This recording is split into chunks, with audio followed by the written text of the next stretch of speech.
3. Assalamualaikum warahmatullahi wabarakatuh. Selamat pagi teman-teman. Kami dari kelompok 1 ingin menyampaikan hasil dari diskusi kami mengenai survei pelaksanaan asesmen bakat pelajaran PJOK di sekolah Amir Hamzah.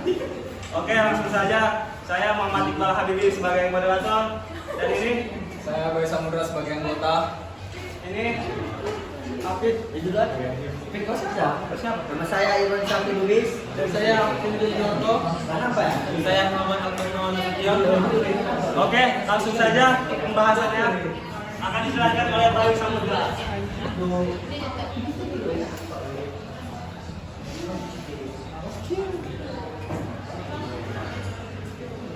Dari hasil diskusi kami memiliki latar belakang masalah, yaitu di mana di sekolah Amir Hamzah salah satu gurunya tidak semua menggunakan asesmen penilaian sumatif, diagnostik, dan juga formatif.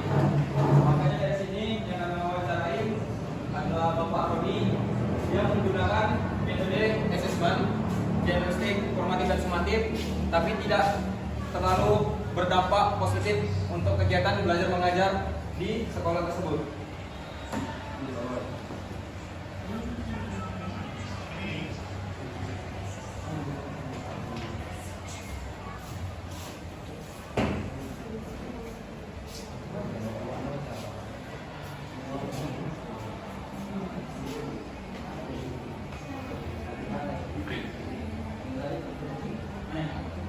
Tempat penelitian ini dilakukan di salah satu sekolah di Kota Medan, yaitu Yayasan Pendidikan Amir Hamzah pada tanggal 21 November 2023 di hari Selasa pukul 10. Siap pelajaran bulu tangkis.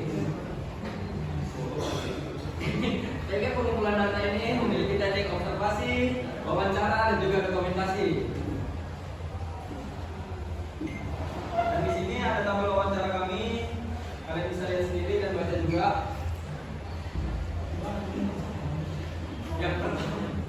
Yang pertama itu pertanyaannya, apakah Bapak dalam mengajar pembelajaran PENJAS menggunakan penilaian diagnostik? Jika iya, bolehkah Bapak menjelaskan alasannya? Jika tidak, kenapa Bapak tidak menerapkan pembelajaran itu? Dan beliau menjawab, iya, saya menggunakannya untuk lebih mengenali pribadi siswa dan kemampuan siswa untuk mengenal mata pelajaran PENJAS. Tidak hanya dengan materi, tapi saya juga menilai dengan sikap, keaktifan, dan juga disiplin.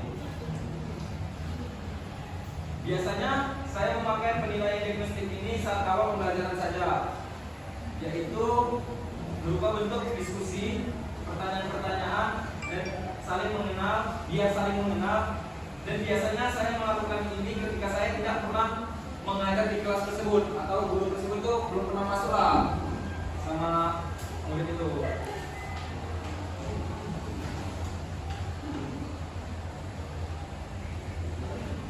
Penilaian diagnostik itu menurut guru tersebut, menurut beliau sangat membantu untuk mengetahui keaktifan siswa dan kemampuan pemahaman untuk belajar PENJAS.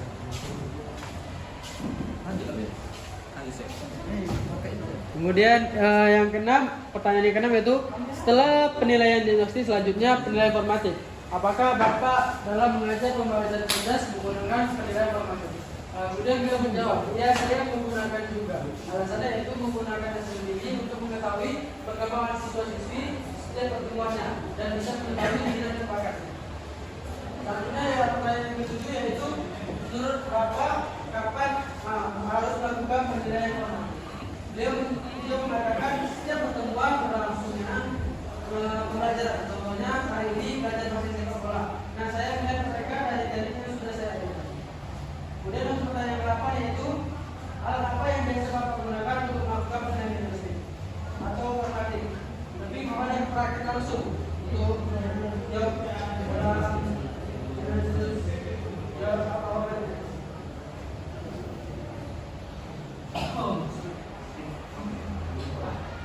Kemudian yang pertanyaan ke-9, apa dengan adanya penilaian formatif, proses untuk mulai belajar jadi lebih mudah? Contohnya dalam sikap dan lain. Jadi beliau menjawab lebih mudah mungkin karena saya memakai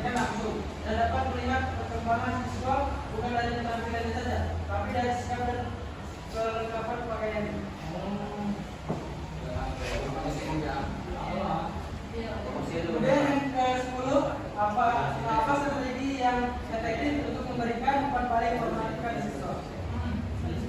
Yaitu beliau mengatakan untuk umpan balik biasanya saya selalu mengajukan pertanyaan atau menyuruh siswa untuk mencoba akan berikan nilai dari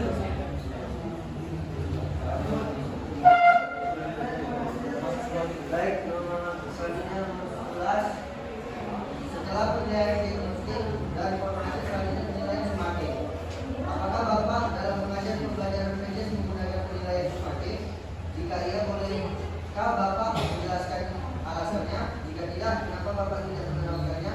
Itu boleh berikan alasannya.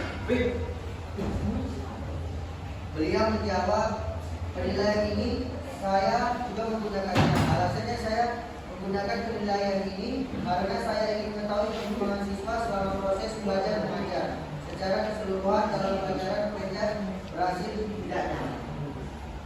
Lanjut pertanyaan 12, kapan Bapak melakukan penilaian sumatif?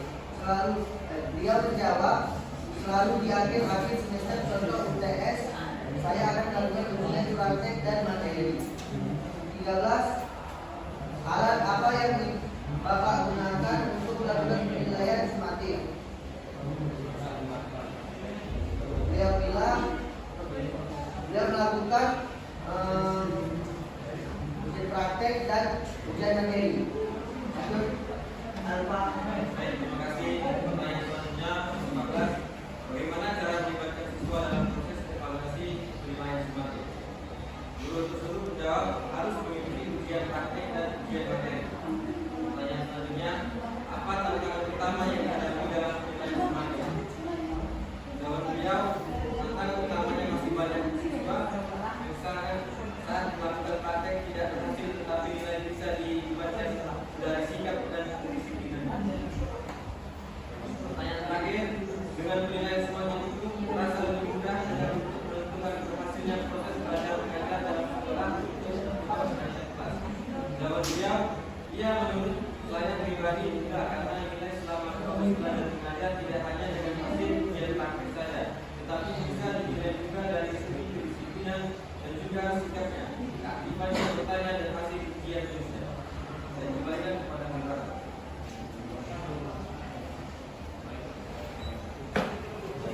Pembahasan dalam dunia pendidikan, asesmen awal merupakan komponen kunci yang memberikan pemahaman awal tentang pengetahuan, keterampilan, dan tingkat siswa di awal pembelajaran, selama pembelajaran, dan juga di akhir proses pembelajaran sampai selesai kenaikan kelas. Berhasil atau tidaknya pembelajaran dengan asesmen bagi guru itu bermanfaat untuk mengatur strategi yang lebih relevan, mengenal pribadi murid, dan pemahaman materi-materi murid di awal pembelajaran tentang dunia penjas, dunia olahraga, dan juga dunia kesehatan. Manfaat asesmen juga bagi siswa membantu mengukur dalam kemampuan mereka sendiri dan bisa itulah siswa dalam dan mereka akan merasa lebih termotivasi untuk berusaha lebih keras dan meningkatkan prestasi mereka.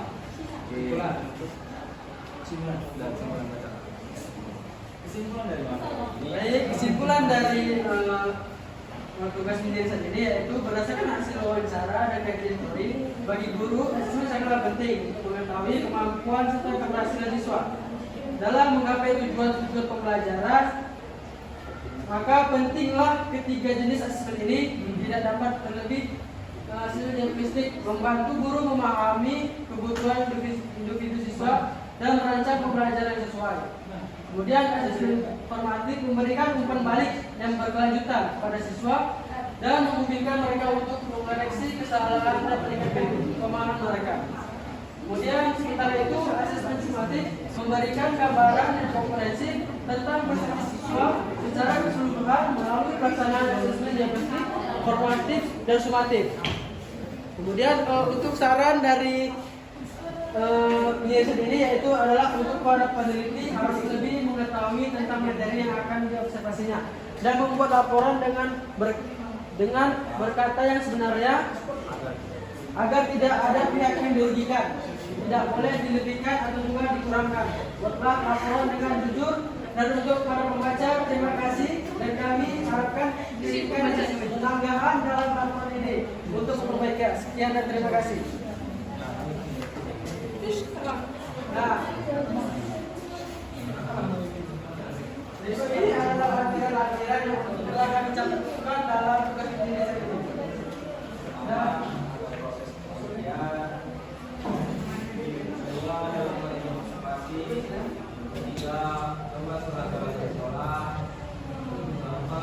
dokumentasi kertas instrumen wawancara kami yang sudah ditandatangani oleh organisasi sendiri.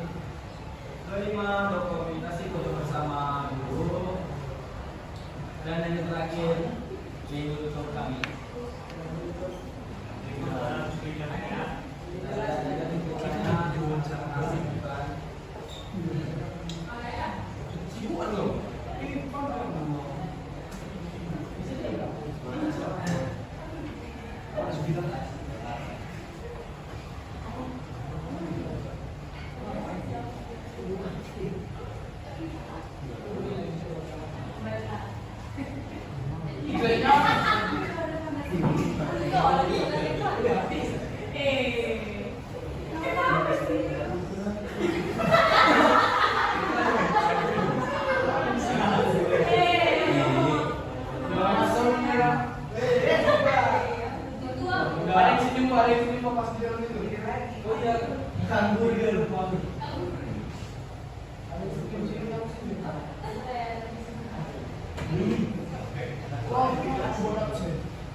Dari kelompok kami, jika teman-teman ada yang mau bertanya, tidak kami perbolehkan. Jika teman-teman ingin kritik dan saran, kami perbolehkan dengan sangat-sangat ikhlas.